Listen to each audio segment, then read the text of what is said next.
Hi, my name is Cynthia Squires, and this is my porcelain millefleur butch, and today we're going to be showing you how to do a basic health check.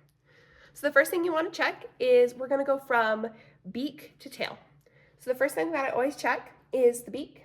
Is there any signs of damage or scissor beak? Scissor beak is when the beak overlaps like this instead of being straight on.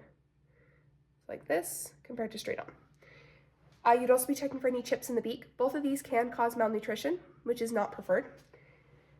Next, you're going to be checking the comb and wattles. You're going to be checking both of them for any signs of frostbite, which look like little red dots all over, or little black dots all over the tips, as well as any pecking damage, which will look like bloody scabs.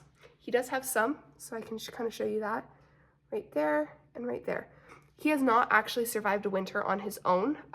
He's less than a year old, and so he doesn't have any signs of frostbite. You'd also be checking the eyes for any cloudy spots in the pupil. This can be a sign of blindness, and it's important that we do check it, as well as any misshapen eyes. Sometimes the pupil can become more of an ovular shape instead of circular, and that can also cause some health problems. So then you're going to be checking under the wing. So to check under the wing, you just put your finger under this joint and push up, just like that. And you're going to check the skin that's right here for any signs of parasites such as lice that look like itty bitty little white bugs, or mites which look like tiny black bugs.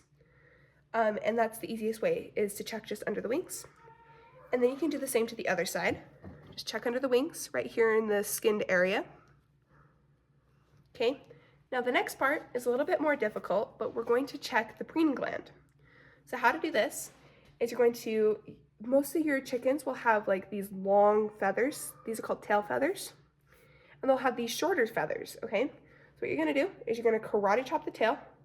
And you see how those feathers kind of stick up, they're a little bit shorter. So karate chop the tail and scoop. Okay? It's kind of hard to see on this bird, but right at the base of the tail head is going to be the preening gland.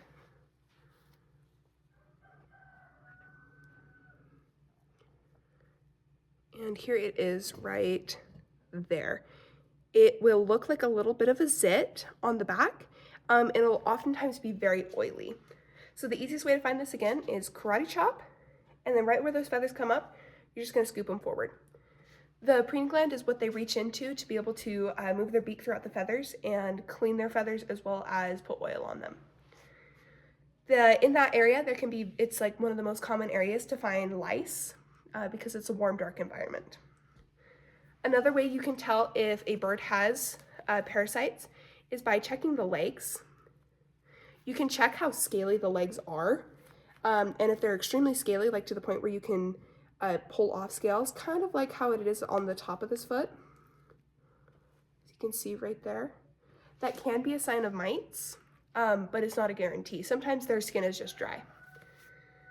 And then lastly, the last place to check is going to be the vent. So you're going to stick both of your fingers underneath the wings, so that your wings are not in the way.